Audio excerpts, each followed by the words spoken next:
Established in 1877, the Duck Valley Indian Reservation, located about 2 hours north of Elko, Nevada, spans almost 290,000 acres between the border of southern Idaho and northern Nevada.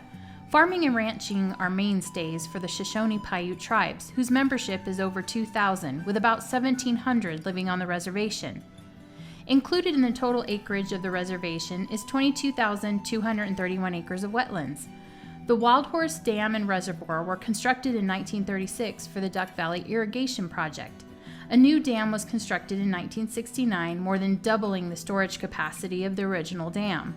Out of the 12,777 acres of irrigable land serviced by canals, approximately one-third was not irrigated due to poor drainage or undeveloped croplands. The ditches were cleaned sporadically and structures repaired if they could be, but the system was in disrepair for many years. Duck Valley Indian Reservation receives its irrigation water from Wild Horse Reservoir. From 2011 through 2015, the area was in severe drought. The reservoir recharges through spring runoff, and in those years did not recharge, yet it was still drawn down each year for irrigation. Without the reservoir, the tribe would be severely limited on the number of irrigated tracts. The drought was a factor in the decision to create a more efficient irrigation system on the reservation. In 2014, the Duck Valley Shoshone-Paiute tribes applied for an NRCS program that was new as part of the 2014 Farm Bill, called the Regional Conservation Partnership Program, or RCPP. The major feature of RCPP is the substantial role of private partners working in cooperation with farmers and landowners. The program leverages federal conservation funds with private contributions to achieve large-scale natural resource conservation. Duck Valley was the first Native American tribe to be awarded an NRCS RCPP contract nationwide, and their partners included the Duck Valley Conservation District, Tribal Wildlife and Parks, the Business Council, and the Water Board. The first part of the project was to develop a livestock watering system to serve the livestock producers. The irrigation system was made up of a series of open canals and on-farm ditches where cattle would go to water. In the effort to create a more efficient irrigation system, one of the challenges was to find a way to provide water sources for the cattle to keep them out of the canals and ditches. The tribes need to drain the irrigation system to maintain it during the winter, leaving no water for the cattle. Additionally, the cattle won't have water in the summer if the open ditches where they were drinking are changed to pipelines as part of the RCPP project. To tackle these challenges, the rehabilitation and modernization of the irrigation system included installing nose pumps first to provide frost-free winter water. At certain locations on the reservation, the groundwater table is very shallow. Nose pumps were a new idea and 25 were installed. Basically what we first started off is we had come in and drilled a big old hole, probably about 36 inches, 20 foot down. We came in and put this black plastic pipe in. Put some gravel around it so all the water could filter in. There's little slots cut around the black plastic pipe. So this whole thing is kind of insulated pretty good for the winter months. What it is we install a pump system that drops down into water. We have that about a foot and a half above the bottom of the water. Then we pump it up to here using these, and the animal of course has to use their nose, pushes it 3 or 4 times, water comes in and they start drinking. In the years past, in order to go in and clean the ditches in the fall time and winter time, we had to have a lot of the canals had to be dried up so that they can get in there and work, compared to having to try to dig when there's 3-4 foot of water in there. So basically the irrigation board sat down and realized that there was a need to have some other water source so that we could keep the cattle out of the canals. It's kind of a cool little system, to be able to get water clear out in the middle of nowhere and not have any electricity or any of the above. It's a pretty good thing. It gets pretty tough in the winter times over here, so you have to have 4-wheel drive to even get down here. So this water is good to have here because it doesn't freeze, and if they have to use it, they'll use it. It's real cold. The water's real cold, and it seems to be a lot cleaner, as you can see as we pump. These grandchildren his age, they're starting in the business, and they need clean water for future. We need clean water, and this is at least a source of clean water for them. My sons and I right now they're the ones that own the horses. And I am a member of the Timok tribe, and they are Shoshone-Paiute tribal members. Between the boys and my sister, and I talked them into getting a nose pump because when they're away, you know, I'm the one that has to water the horses.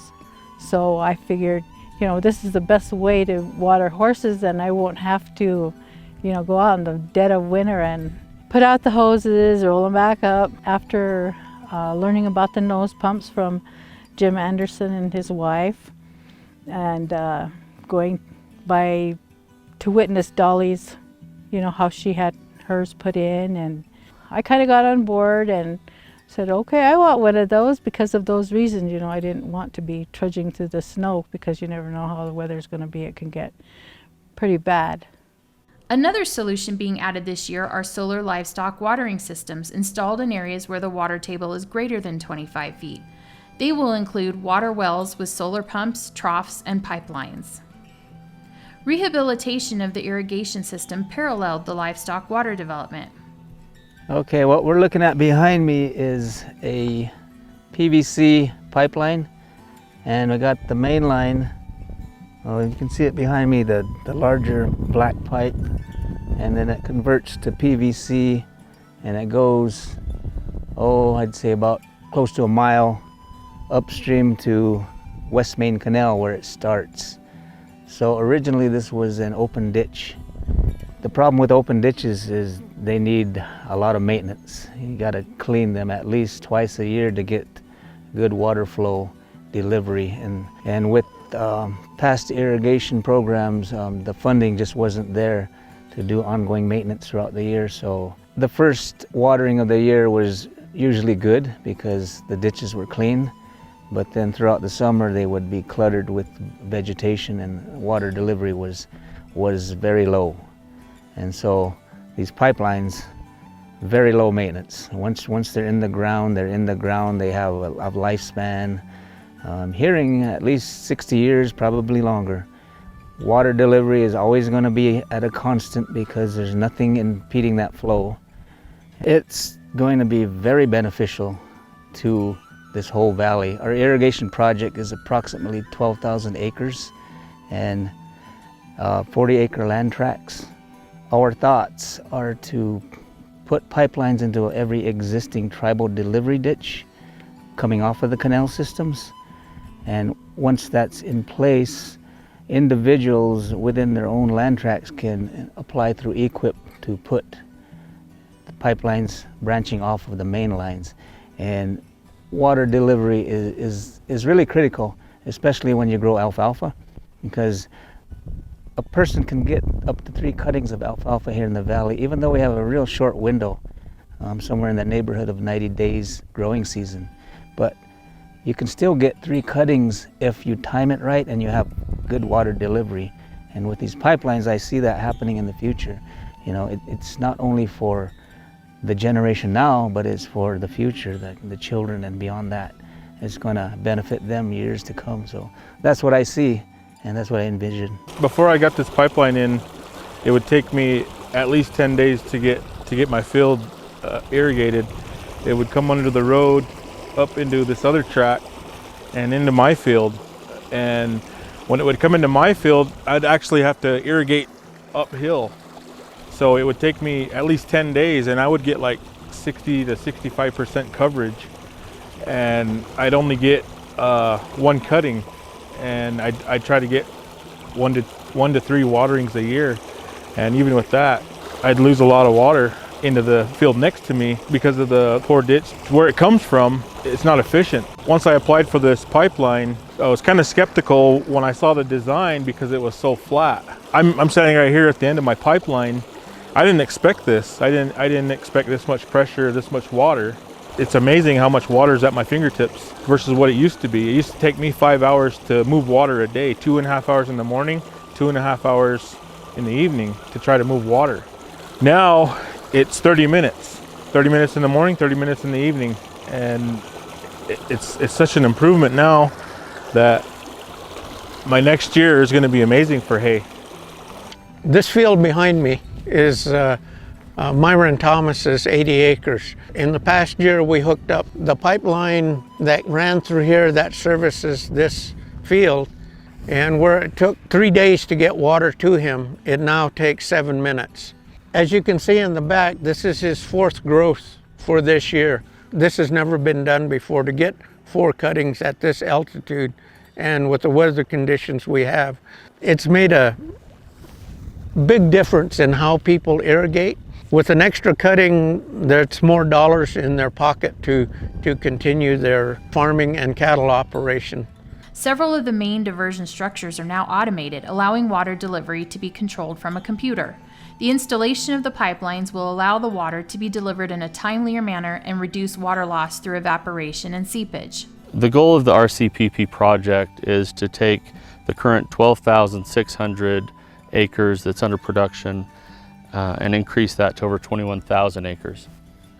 Before this pipeline, the water seepage out of the canal was producing a lot of willow growth. As you can see behind me, we've cut down the willows where the pipeline is going to be laid. The goal is to eliminate seepage out of the canal so that there will be better throughput of the water and better water conservation in the future. The rust and deterioration was contributing to water loss, pressure reduction, and this was also interfering with the flow into the main canal. So by eliminating that, putting in new water measurement at the box culvert, and then a new pipeline down the original alignment, we're able to get water to the tracts of land and the water users, and also increase productivity on the actual fields. With the installation of the pipelines, the tribe also installed submerged orifices to measure the amount of irrigation water that is delivered to each tract.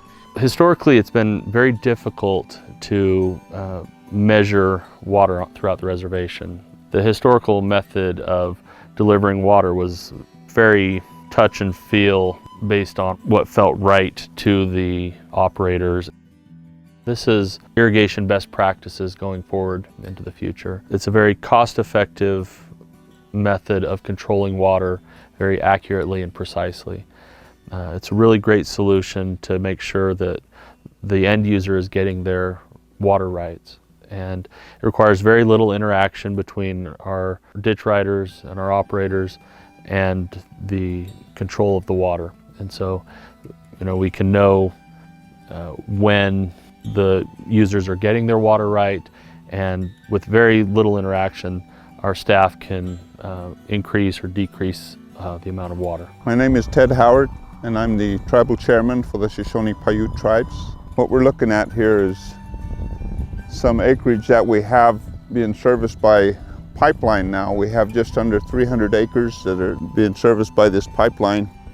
And as you can see, even at the end of September here, things are nice and green still. And this year, this field right behind me is they're able to cut 4 crops off of it, which is virtually unheard of. This is all made possible by RCPP funding. The people that are being serviced by the pipeline really enjoy the improvement. They see a lot of improvement in it, the time of the delivery for the water and how well everything works. They don't need to worry about cleaning ditches or anything. Everybody is really happy with it. And hopefully as we go and get it further on down, there'll be more people that are going to see the benefits that we're seeing from RCPP funding. We really appreciate the help from the NRCS and the RCPP funding.